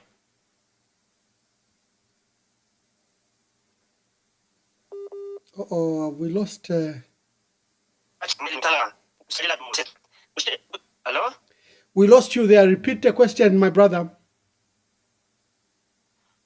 Yeah, my question is there any possibility in the parliament to rig the selection?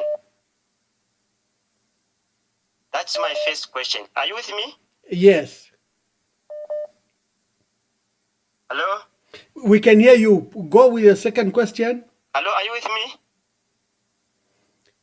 We can hear you, my brother. Just continue. Oh, we lost him. We lost him.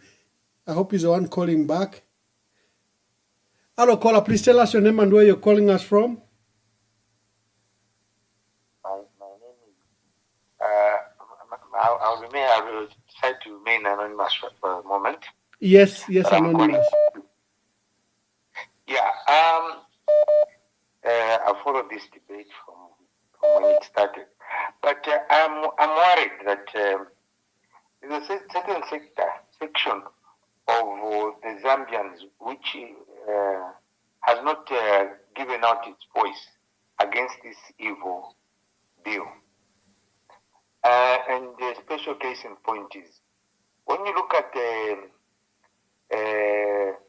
chiefs and traditional leaders from certain provinces, they've been coming out in total support of certain bills.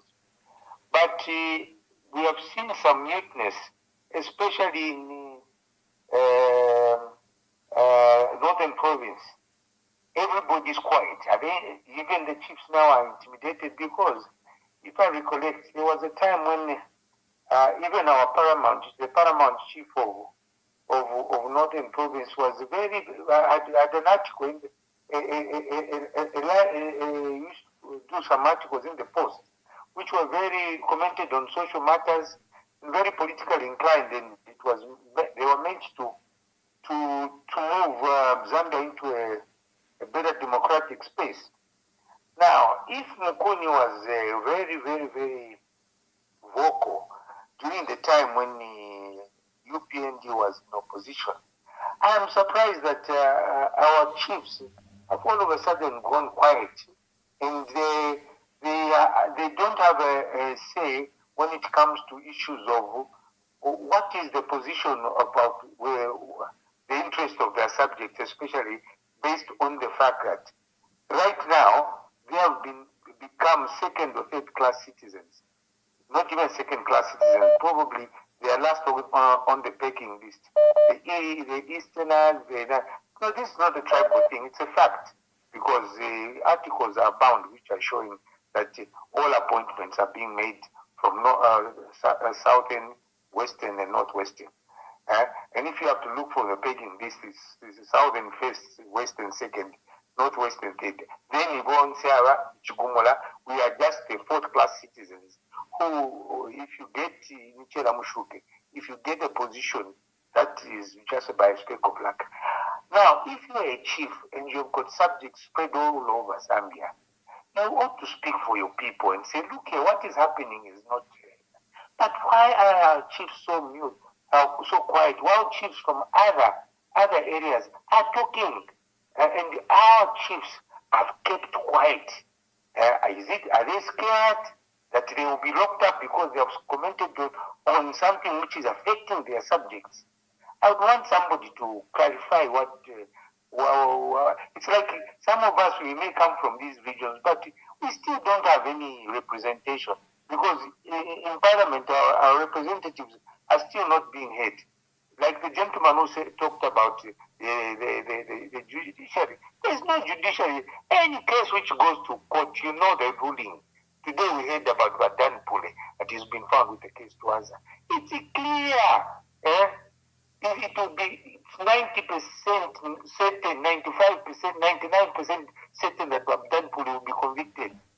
Because of the people, he removed all the judges and put judges who has made sure you make rulings according to what, because all those judgments are made at community house. They're not made by rational judges or magistrates. I thank you very much. Thank you very much. Aaron, on this program, I'm glad that you are familiar with it, and there are still calls coming in, is that we allow as many people as possible because it's an interactive program. So I'm so sorry that we had to take so many calls. But you had some thoughts about Bill 7. Clear those thoughts, then answer to whoever you wish you can provide insights. Okay.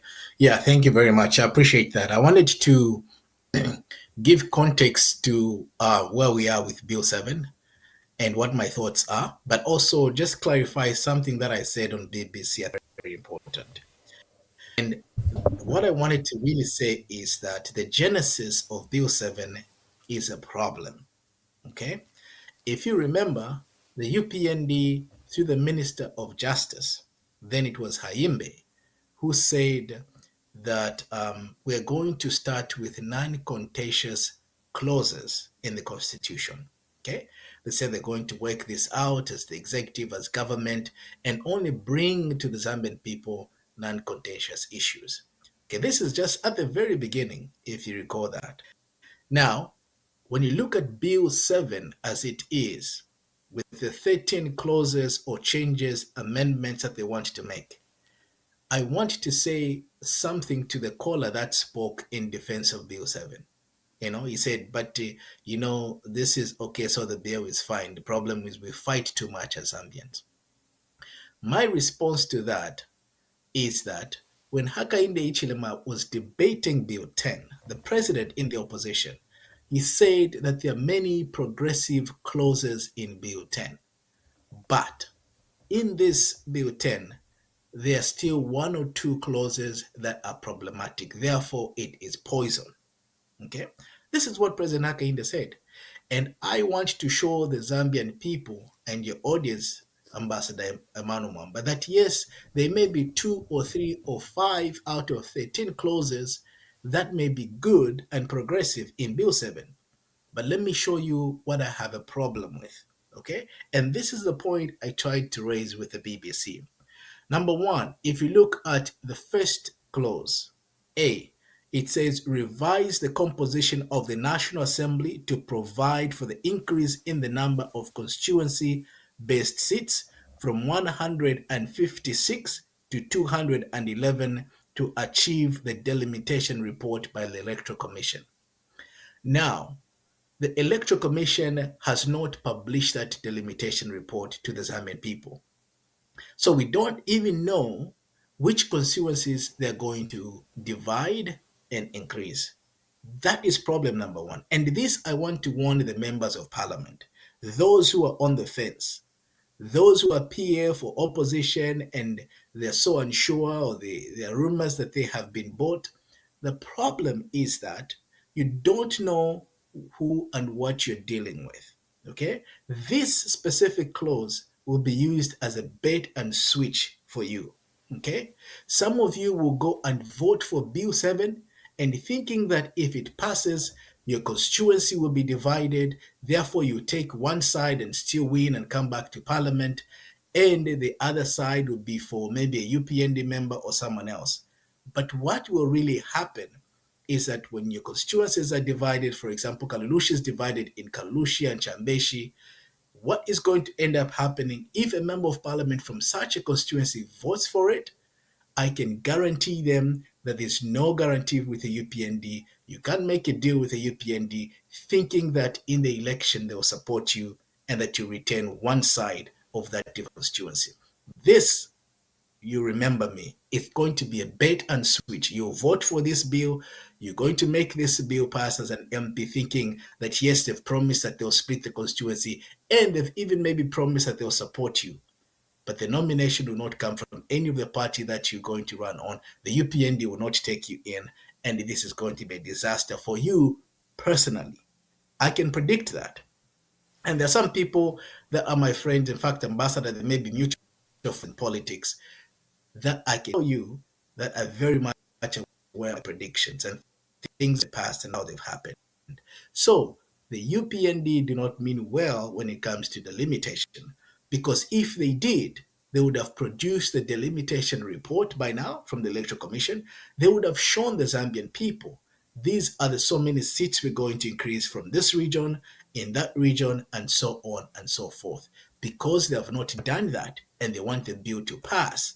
And when the bill passes, they can show you the report and there'll be nothing that you're going to do about that delimitation, the increase of those seats. The other problem with the bill is the second point. revised electoral system for election of the National Assembly to provide for a mixed member proportional representation electoral system to guarantee the representation of women, youth, and persons with disability. When the president started this campaign talking about this amendment process, he wanted to sell this to the Zambian people. He said, well, we're going to introduce the mixed, in fact, he was describing a quota system and he called it proportional representation. And some of us wrote about that just to clarify. But even this proportional representation, mixed member proportional representation that they want to go to, this is a system in South Africa. This means that when the Zambian people go to the polls, they vote for individuals. Aaron Ngambi running as MP for Karurushi. You're going to vote for a party that I belong to. You're going to vote the UPND or whatever party. And which party gets the more votes, they have representation in parliament. They get a certain number of seats in parliament. This is a problem. This is a problem because we are told that together with this, the president is going to nominate a certain number of MPs. You know, I saw a debate between Chipoka Mlenga, Kasese Bota of the CF, and I think Kasonda Mwenda and somebody else. And Kasese Bota mentioned that in fact we're hearing that the president will nominate 45 members of parliament, you know, and Chipoka Mlengo was very quick to call her out. No, you see, this is not honest discussion. This is not honest dialogue because the president, according to the constitution, is only allowed to pick 5% of the number of MPs in parliament, which is not correct. Chipoka Mlenga misled the country. What he was citing was actually a law that applied to local government in 1965. Okay, now, if Chipoka Mlenga says that 211 members of parliament, 5% of that is only 10 MPs that the president will nominate, how is it that when it was 150 members of parliament, we had 8 members of parliament? It went up to 156. 8% of 5% of 156 still remains 8 members of parliament. So even the math that he was trying to argue does not add up. There is an ambiguity here. There is a gray area here that this bill and the government has not come out to explain is the number of members of parliament that this government intends to nominate. In fact, if you read further, it says there's 20 women, 16 youth, and 3 disability. In some places, the technical committee has actually alluded to different numbers. Now, the point I want to make here with this point, which is very disturbing, is that this is how Mugabe ended up with ZANU-PF in Zimbabwe taking over everything. Okay? This is how Yoweri Museveni ended up altering parliament in Uganda and changing any law that he wants. This is what it would do to Bill number 7 is what you do to the Constitution of the Republic of Zambia. Okay? If you get 211 members of parliament through delimitation, and then the president appoints those 30 or 40, it's going to completely alter the face of parliament.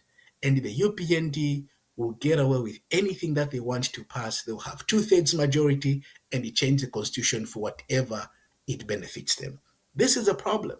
And this is the issues that I have with Bill 7. And I've only pointed out 2. I want to go to another one very quickly. D, the issue of revise the provision relating to by-elections. There's this idea that we have to completely do away with the by-elections. They are costly and blah, blah, blah, blah. These by-elections are actually budgeted for in the budget. In every year, when we have this, the Minister of Finance present the budget to the National Assembly, what we see is that there is an allocation given to this exercise. Therefore, to argue that it is so costly is actually baseless. It has no basis in reality. And the 3 clauses that I've alluded to, Ambassador and our people listening, these are contentious issues. They cannot be non-contentious. You know, changing the face of parliament. How is that not non-contentious? Okay, talking about by-elections, how is that not non-contentious? And yet the government wants to make it seem like they came up with provisions in the beginning that will not be contentious. The last one that I opened up with the BBC and I want to show you is a problem for me, and that is H. Okay, it says remove the two-term limits for office of mayor and council chairpersons. I tried to explain to the BBC interview that I had is that this is what the problem is with Bill 7, is that the argument which the president gave, by the way, at Mulungushi International Conference Center, I listened to him make this argument to say that if a mayor is a good mayor, why should a mayor have two terms? The people should allow the mayor to go on for more terms because the members of parliament don't have a cap on the term limits. The councillors don't have a cap on the term limits except the mayor and the president. Okay? Now, this is what this will lead to. The problem with this provision is that, yes, you're going to vote for Bill 7 and remove term limits on the council chairperson or the mayor. But yet, when this bill passes, the president has altered parliament. There's 211 members of parliament and maybe 30 and 40 nominated by him.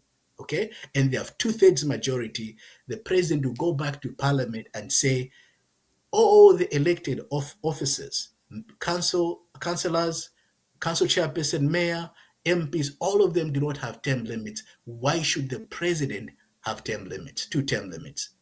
And they're going to lift the term limits on the presidency. Okay? And this is where the Zambian people have to realize that when Hakainde Hichilema talked about the poison in Bill 10, even though other clauses were progressive, and those other clauses that were progressive actually are in Bill 7, such as the MP sitting on council meetings, okay? That was in Bill 10, and they brought it back in Bill 7. So other clauses may be progressive, but there is a poison in that Bill 7. There is a problem with a few clauses, which I have alluded to. And now, I am not a legal scholar. I've never studied law. But I can tell you that these are political implications of what happens to our country going forward. Therefore, we're going to move from a parliament that is 156 members of parliament, which is quite okay for what it is now, to 211. And we don't know which constituencies are going to be delimited until after the bill is passed. So we don't know what regions get how many members of parliament. And then on top of that, the president nominates 30 or 40 members of parliament, changes the face of parliament, and gives the ruling party 2/3 majority. The president could very as well effectively remove term limits in between 2026 and 2031, and therefore could go on and on. So this is my analysis of where we are at right now. And this is why the members of parliament should be able to do the right thing for the country. Not for the PEF, not for the UPND, but for the country. And I want to say this to members of parliament, especially the independents, the 10 independent members of parliament. You have nothing to lose if you don't support this bill. You could still run again on another party. You can come back to parliament. You do not need the UPND to coerce you into supporting the bill or to even bribe you to support the bill. This is something that you need to do for the country. Now, I want to address a few callers. I've only addressed one guy who spoke in favor of Bill 7. And I've explained to you, hopefully you understand, my brother, that this may have progressive clauses. There's 13 amendments, but that 4 that I've appointed to are actually a problem. And the process in itself was not constitutional according to the Constitutional Court. And in fact, it was also said by the government that this would be a process of non-contentious clauses, but what I have read out here are all clauses that are contentious. So we have a government that has not been honest about this process. I want to address Queen Pumulo. I think Ambassador, you call her your co-host. I disagree with you that it is the policy of the UPND that only a Tonga can be president. That is not correct. I mean, some things may have happened in the past where some individuals may have said things like that, but this is over 20 years ago. And today I've never heard anyone say that, nor even imply that. So I think that it would be dishonest for us to go with that narrative or to mislead people in that way. I also want to address another caller, I think Nwachilufia, who has given up. And he had supported Hakainde Hichilema in 2021. Bachilofia, I did the same. I supported President Hakainde in 2021, and I thought that the change that he had promised would come, but I don't think he's achieved as much as I would have wanted to. But let me make this prediction, Ambassador. I think that this bill will be defeated. I believe in the Zambian people. I believe in the members of parliament that we have and their integrity. I think that if this bill goes for a vote before the floor of the House, it will be defeated. And that is a problem for President Hakainde Hichilema. Because if this bill is defeated, it is going to send a signal to the Zambian people to say, oh, look at the people who've been calling today. They're all anonymous. These people will be empowered, will be embodied to say, oh, so we can take on the elephant when we go to the ballot. And exactly what happened to the PF with Bill 10, when the Zambians defeated Bill 10, Zambians knew that then they can vote the PF out of power. So President Hakainde Hichilema and the government should be very aware, in fact, should be wary, that if Bill 7 is defeated, even if it's by 2 or 3 votes, I can guarantee him that he'll be trading on thin ice, because then the elections of August 2026 may not be favorable for him. The right thing to do for President Hakainde now is to withdraw the bill. And even when he does that, he doesn't lose, because when he does that, he can go to the Zambian people and argue that I'm a listening president. I listen to the Law Association of Zambia, the Oasis Forum, the Church, and everybody, and we are dialogue, and so I have withdrawn this bill. If he does that, he will have more credibility from the Zambian people, and some people who don't support him now may be persuaded to support him. And also, the other thing that the president has to do after withdrawing that bill, in fact, I think that he missed an opportunity. When the Oasis Forum said we're going to peacefully demonstrate, the president held a press briefing 2 days before and basically just lashed out against the church, and lashed out against the Oasis Forum. What he should have done is he should have allowed the people to peacefully demonstrate, just like we saw the UNZA students who marched to State House guided by the police, no fracas, nothing, and escorted back. He should have provided security, the police to escort the Oasis Forum, peacefully demonstrate, and then he would have come back to make the argument to Zambian people and say, look, the opposition accused me of shrinking the democratic space, but people can protest in this country, okay? But he lost the opportunity to do that. This is why I wonder who advises the president, especially on issues of politics. It worries me. So, Ambassador, in a nutshell, these are the concerns I have about Bill 7. This is what I've explained. If there's anything that the viewers and listeners can take away from us today, is that number one, the genesis of this bill was a problem and still remains a problem, okay? And that the government has not been honest and transparent.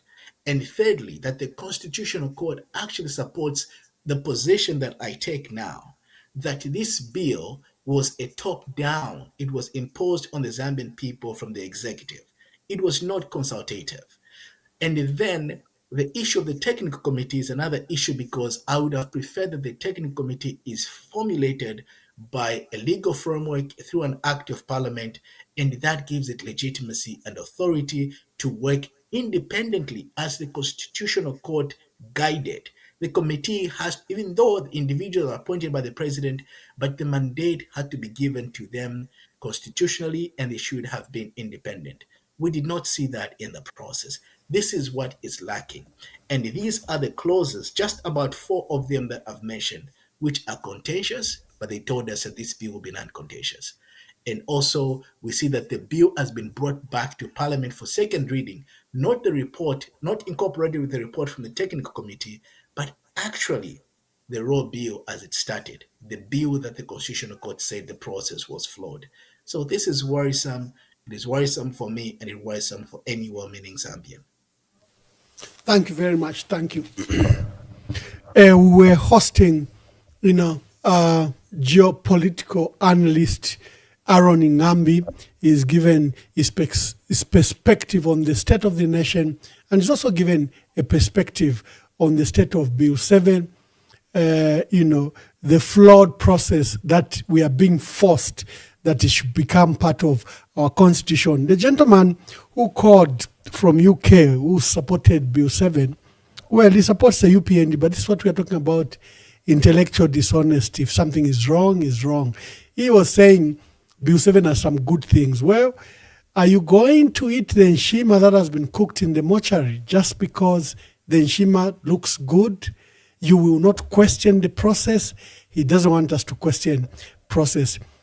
Aaron Ngambi, thank you very much. Unless you have last words before we go, thank you for gracing the forum, and thank you for the views that you've given. Maybe let me give you your last words. Well, thank you for having me, Ambassador. Thank you to our viewers and listeners who've stayed on. And thank you for all those that called in. Unfortunately, I could not remember all the calls that came in, but I think I addressed some of the things that I thought was important. I believe that delimitation, this process of increasing the number of MPs from 156 to 211, is the basis and the beginning of a problem that we can actually counter before it happens. I appeal to the government to release the delimitation report by the Electoral Commission before this bill is passed. If they don't do that, this is the dishonesty that we're talking about. I appeal to the members of parliament to really see what this is all about, especially those in the opposition and the independent members of parliament. This is a bait and switch for you. This is where someone says they'll give you this if you do that. And if you do what they say they'll give you, they can switch up on you. And by the time Bill 7 passes, if the government and the UPND switches up on you after Bill 7 passes, it will only be you to blame and not the Zambian people. And also, I've talked about one of the brother that called in and he's given up hope. I believe in the Zambian people. I'm as optimistic as I can be, and I can predict here and now that Bill 7 will not see the light of day unless the Zambian people do not stand up. But it will not see the light of day. Bill 7 will be defeated. And thank you, Ambassador, for having me. Thank you very much. Aaron is very optimistic that the bill will not pass through. He hopes that our members of parliament will rise to the occasion. Many are surprised today when they saw a statement from Sande Chanda, who's Kanchibia member of parliament, and he's been a bit distant from the issues of the PF. He's regarded as a renegade. He has no disciplinary case with the PF. He has no issues with the PF, but he attacked the PF, but they never proceeded to punish him or do anything. But he's been deemed, and he has spoken for the UPND, especially on CDF. He became like an ambassador on CDF. But Sande Chanda today says he doesn't support Bill 7. It was such a warm surprise to come from Sande. And this is what Aaron is talking about, that we hope that many MPs can rise to the occasion and love their country more than they love their party. Be patriotic more to the country and the constitution than to President Hakainde Hichilema and the UPND. Rise and save our country. This process is flawed, it's unconstitutional, and the intentions are terrible.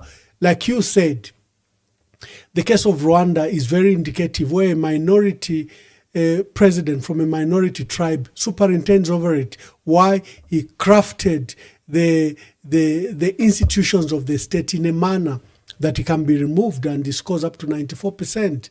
So is President Hakainde being inspired by such, where you abandon the constitution, you abandon democracy? The caller who said no, let's support President Hakainde because the Americans are giving him this $2 billion. The IMF on the eve of elections gave Zambia $1.4 billion. Did it stop the Zambians from making a decision? The overall assessment of President Hakainde Hichilema must stand. Is he promoting democracy? Is he promoting the multi-party character of our country? Is he good? Is he fit for purpose to take our country? Has he united our country? to one Zambia, one nation? The answers to all those is no. Is promoted, foreign and foreign interest, is things that don't benefit our country, the way our mines are being handled, where we are losing lifetime opportunity to benefit from our mines, especially that the copper is selling in excess of $9,000 per ton, and it's going to rise, they've said, in the next 50 years because of the evolution of the battery and this transition of energy to battery. And copper is such a good ingredient. So thank you to my dear brother Aaron, and thank you for the opportunity that you gave us.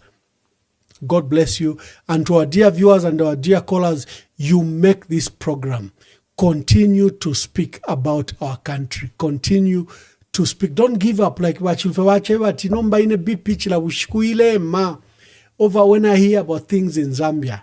That pain, translate it to action. God bless you and see you later. The dialogue on the constitutional reforms has failed. The Oasis Forum regrets to inform the public that it decided to pull out of the dialogue on the constitution amendment process when it became clear that the government was adamant on its position to continue with an illegality. It is for this reason that on the 29th November 2025, following its sitting, the Oasis Forum wrote to the Republican president on its principled stance on the matter, which later was delivered to the smaller team representing government on the 30th of November 2025. We do not believe that dialogue is tenable when the underlying concerns remain unaddressed. Our concerns were and are as follows. 1, illegality of the process. The current process is in breach of the orders of the Constitutional Court.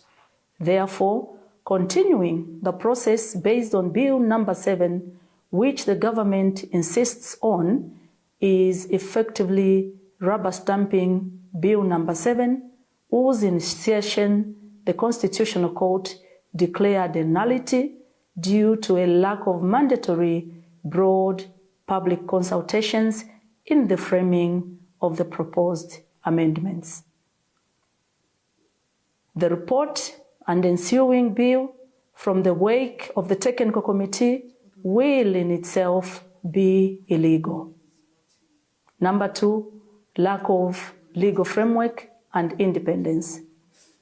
The work of the technical committee lacks a legal framework to ensure its independence and public accountability, risking undue executive influence over what should be a citizen-driven process. Number 3, restrictive terms of reference. The terms of reference unilaterally prescribed by the government restrict citizens' submissions to the same clauses in Bill number 7, effectively resurrecting an illegality, election-centered agenda, and precluding a holistic reform. Failure to withdraw Bill number 7. Despite the Constitutional Court nullifying the initiation of Bill number 7 of 2025, the bill remains before the National Assembly, further entrenching an illegitimacy process. Tying to the 2026 electoral timelines. Rushing the reform process by tying its timelines to the 2026 general elections compromises inclusivity and national consensus, diverting agents from critical immediate needs like the cost of living, water shortages, and employment. There is no justification in whatsoever why the supreme law of the land must be amended in a rushed manner, less than 30 days, as though there is no tomorrow. dialogue outcomes, government intend to proceed. Despite presenting these profound, unresolved concerns, our dialogue, including the meeting with the President, has yielded nothing. The government remains bent on proceeding with the current illegal and flawed process and has refused to withdraw Bill number 7 from Parliament formally. We reaffirm our non-negotiable preconditions for any meaningful dialogue. 1. Bill number 7 must be formally withdrawn from Parliament. 2. A fresh constitutional reforms process must be commenced, supported by legal safeguards, and be genuinely inclusive, not rushed, and holistic. Should this be attended to by government, we remain available to return to the dialogue table. Now a call to action for all Zambians. The refusal by government to heed advice on withdrawing the illegal Bill number 7 or offering alternative legally sound options is a serious threat to the integrity of the Zambia's foundational law and may result in anarchy.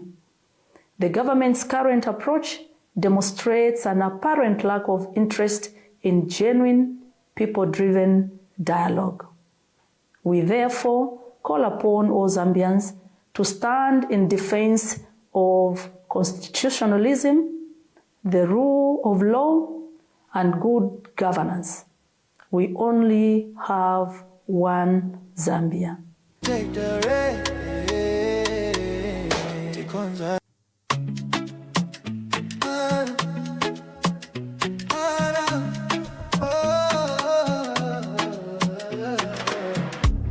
kwenyu ndemwe chabe mabanja onanjala mkomo ndalama zonse mutumbalano masukwa kuchuluka pa mutupatu. Time is up, time is up. Kwenyu not enough. Time is up. For your lies and bluff. Time is up, time is up. Kwenyu not enough. Time is up.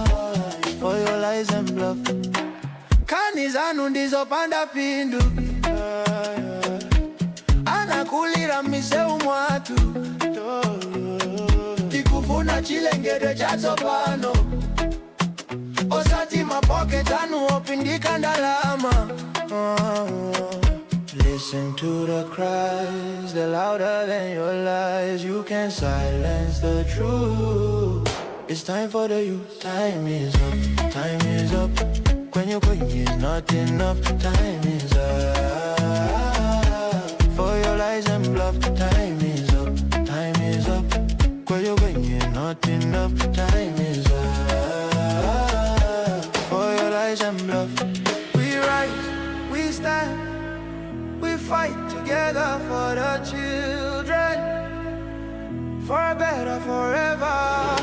When you kunata pano, we take the rain.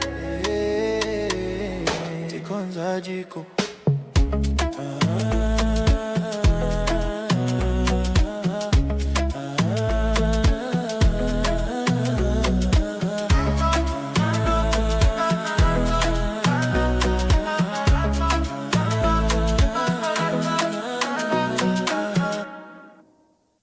Malaiti na lelo kulibe fertilizer famasa kwanisa bati uzati kwenyu sembe tenze tinazibati. This is what you meant. Kaleza sembe siti na vote talema na boaba talema na boza basi eni baende tuone kovina wenye wapaka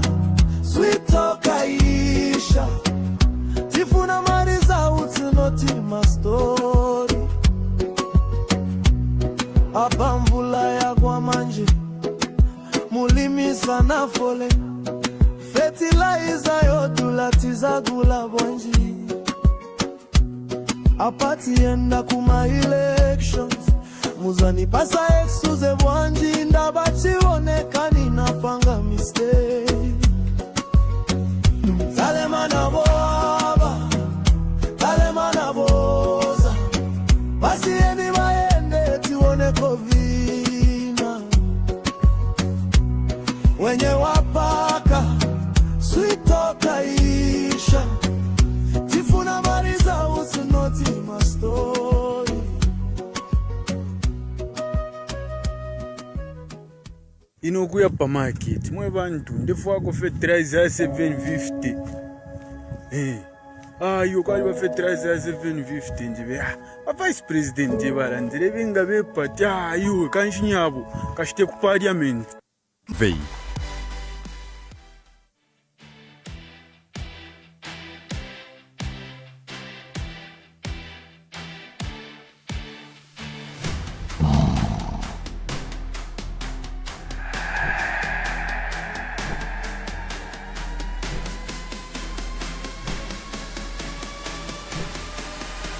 We bring you guests that challenge the narrative, unveil what power hides, and spark national debate, speaking truth to power, from the grassroots to the highest offices. EMV.